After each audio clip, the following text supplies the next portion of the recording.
Miguel Ángel Buonarroti nace en Caprese el 6 de marzo del 1475 y fallece en Roma el 18 de febrero del 1564.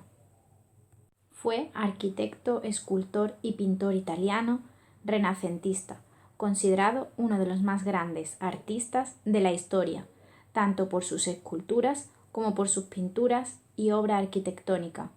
Desarrolla su labor artística a lo largo de más de 70 años entre Florencia y Roma.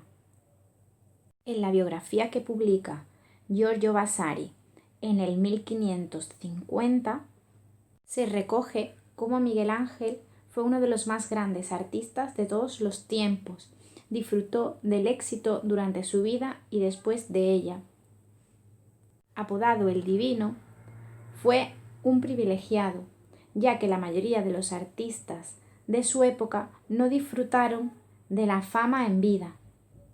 Se lanzó a la fama realizando una obra a los 19 años, El Cupido Durmiente, hoy día desaparecida. La hizo pasar por una obra de la antigüedad clásica. Incluso para darle un mayor realismo, la enterró y desenterró. La vendió a un cardenal romano a un precio bastante elevado. Este, cuando descubrió el engaño, no se enfadó, sino que lo mandó llamar de lo que le gustó la obra, invitando a Miguel Ángel a viajar a Roma y a trabajar para él. Esto catapultó su carrera. Además de escultor, pintor y arquitecto, era poeta. Su obra más importante, el David, nació de un bloque de mármol desechado. El David, una de las esculturas más importantes del Renacimiento, hecha para adornar uno de los contrafuertes de la Catedral de Florencia, nació de un bloque apodado el Gigante. Se encontraba en el taller de otro artista, por razones desconocidas. Este nunca acabó la obra, siendo abandonado en el patio de la iglesia. Permaneció allí durante 40 años. Muchos fueron a evaluar el bloque, hasta que Miguel Ángel decidió usarlo. Tenía solo 26 años. A Miguel Ángel no le gustaba firmar su trabajo. Solo tiene una obra firmada con su nombre. Fue su primer encargo público después de su llegada a Roma, La Piedad, acabada en el 1499. Mostrando el orgullo que sentía por dicha obra, le colocó una cinta en el pecho donde escribió: Miguel Ángel Buonarroti, florentino, hizo esto. Según Vasari, decidió añadir su firma al terminar la obra y escuchar a alguien atribuírsela a otro. Se arrepintió profundamente de ello, jurando que nunca más firmaría otra obra. Que no firmara sus obras no quiere decir que no dejara un sello de su impronta. En el juicio final decide autorretratarse. Este pintor florentino no era una persona fácil de tratar. No era nada amigable, no tenía un gran número de aprendices o asistentes en su taller. Prefería realizar casi todo el trabajo él solo. El alto ritmo de trabajo que le caracterizaba nunca se detuvo.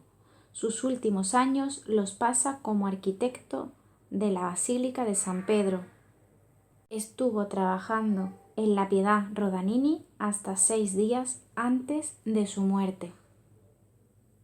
Muere como un hombre rico, deja una herencia equivalente a 30 o 50 millones de dólares actuales. Él nunca actuó como tal, odiaba bañarse y se enorgullecía de vivir una vida humilde. Miguel Ángel muere en Roma en el 1564, antes de ver acabada su obra, a la edad de 88 años, acompañado por su secretario Daniele da Volterra y por su fiel amigo Tommaso Cavalieri. Había dejado escrito que deseaba ser enterrado en Florencia. El 10 de marzo del 1564 recibió sepultura en la sacristía de la iglesia de la Santa Croce. El monumento funerario fue diseñado por Giorgio Vasari en el 1570.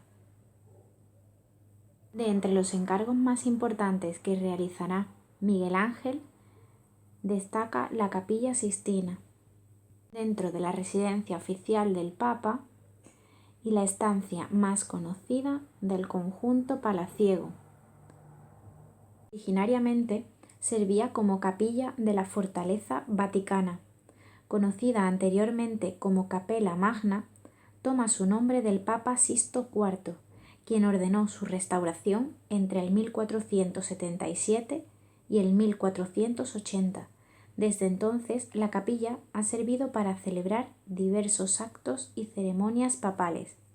Actualmente es la sede del cónclave, la reunión en la que los cardenales eligen a un papa. La fama de esta se debe principalmente a su decoración al fresco y especialmente a la bóveda y el testero, con el Juicio Final, ambas obras de Miguel Ángel. Durante el pontificado de Sixto IV, un grupo de pintores renacentistas que incluía a Sandro Botticelli, Pietro Perugino, Pinturruccio, Domenico Ghirlandaio, Cosimo Rosselli y Luca Signorelli, realizó 2 series de paneles al fresco sobre la vida de Moisés. Estos se encontrarían a la izquierda del altar y de la vida de Jesucristo a la derecha del mismo, acompañadas por retratos de los papas que habían gobernado la Iglesia hasta entonces, ubicados en la zona superior, y por cortinas pintadas con trampantojos en la zona inferior. Entre el 1508 y el 1512, por encargo del Papa Julio II, Miguel Ángel decoró la bóveda, creando una obra de arte sin precedentes que cambiará el curso del arte occidental. Miguel Ángel será el único artista que ha trabajado para 5 papas distintos. Más de 5 siglos después, los frescos de Miguel Ángel siguen atrayendo a multitud de visitantes. Son considerados una obra cumbre de la historia de la pintura. En el 1505, el Papa Julio II encargó a Miguel Ángel su sepulcro. En el 1506 le interesó más la reconstrucción de la Catedral de San Pedro que su propio sepulcro, dejando de subvencionar a Miguel Ángel, quien furioso regresó a Florencia. El Papa reclamó su vuelta, pero éste se negó, y el gobierno florentino, que no quería enfrentarse al Papa, intervino para que volviera. No continuó con el sepulcro, le encargó una escultura en Bolonia, donde se encontraba junto a su ejército. Miguel Ángel se resistió, puesto que la fundición en bronce no era su fuerte, pero resultó en balde. En el 1508 regresa a Roma, donde pretende continuar con el sepulcro, pero recibió el encargo de la Sistina. Volvió a negarse, puesto que pretendía dedicarse a la escultura, ya que era lo que realmente le gustaba, pero no sirvió de nada. Comenzó a pintar el fastuoso techo de la Capilla Sixtina. Está considerada la obra cumbre del Cinquecento italiano. El espacio tiene unas dimensiones de 40 metros de largo por 15 de ancho. Miguel Ángel tarda 4 años en pintar el techo al completo.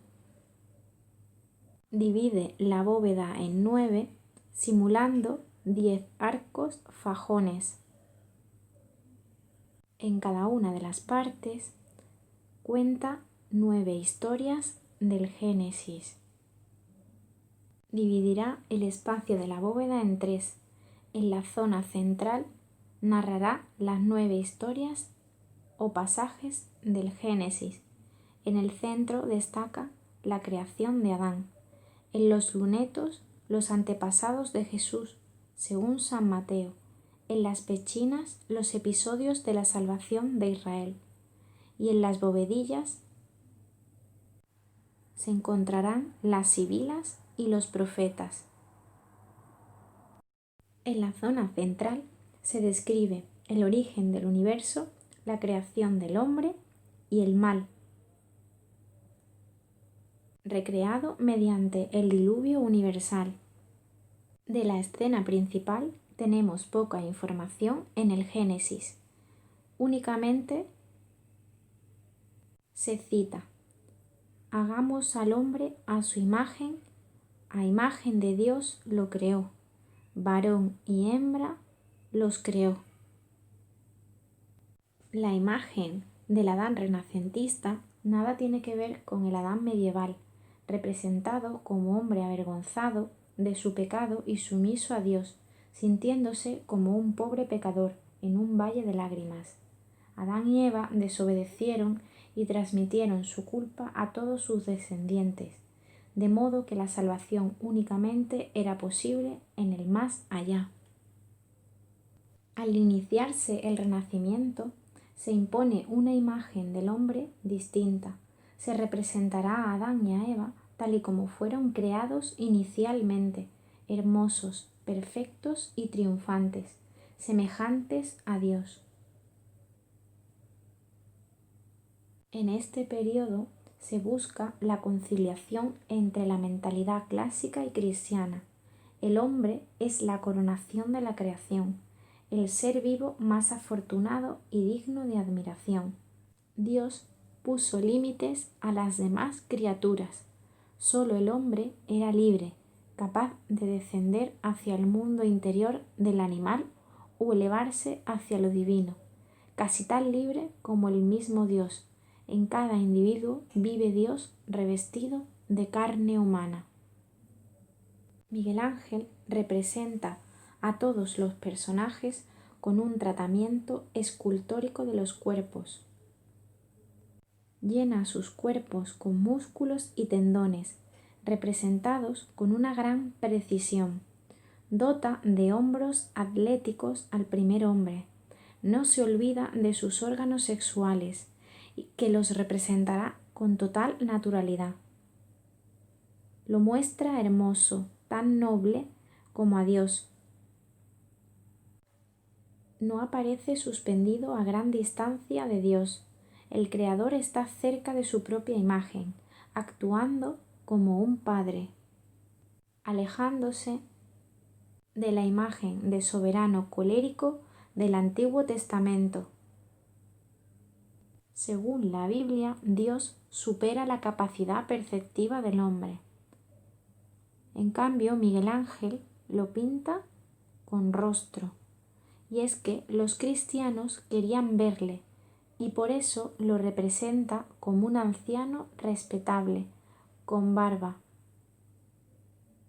Reflejará su rostro con tal nitidez, basándose en los modelos de la antigüedad clásica, tales como Zeus, o incluso en sí mismo.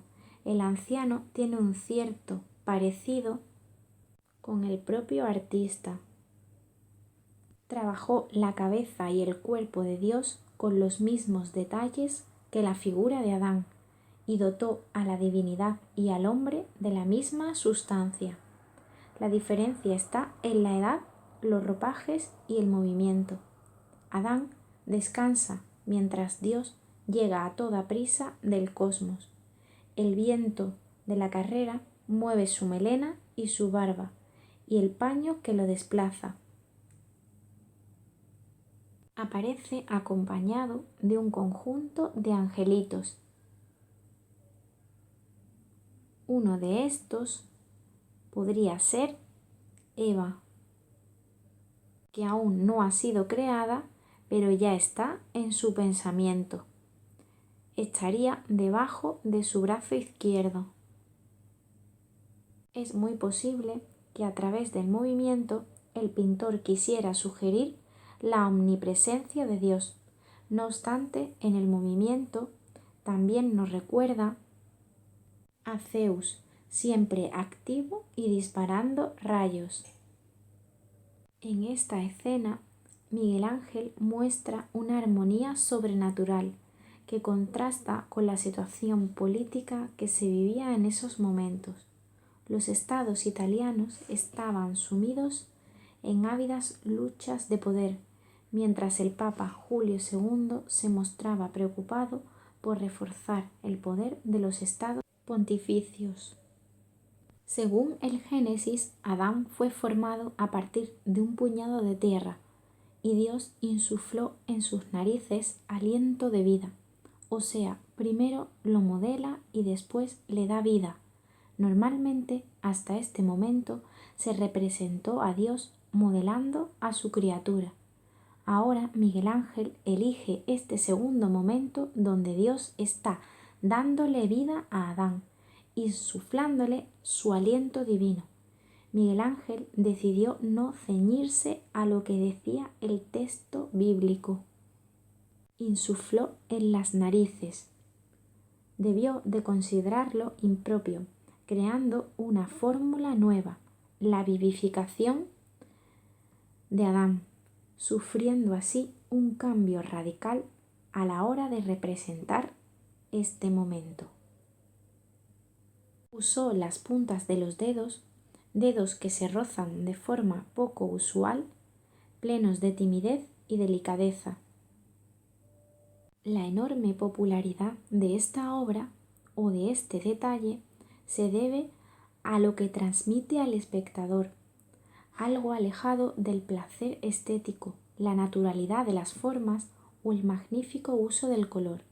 Miguel Ángel pretende que el ser humano busque en su interior y que se plantee la existencia de ese ser superior que todo lo puede, ese guía u orientador terrenal dentro de un mundo caótico, de un Dios paternal que te tiende la mano hagas lo que hagas, seas como seas, y que ahí estará siempre. Te amará igual que un padre a un hijo, un Dios que jamás te abandonará. Con esta escena, Miguel Ángel dio visibilidad a algo así como un arquetipo y alumbró un ideal. La Capilla Sixtina ha pasado a incorporarse al acervo cultural general, atravesando los muros del ámbito artístico. Sobre todo en el ámbito publicitario y televisivo, se ha recurrido a estas manos conectadas que usó Miguel Ángel hace más de 500 años, con lo que están en plena actualidad. Está claro que estas manos no dejan indiferente a nadie.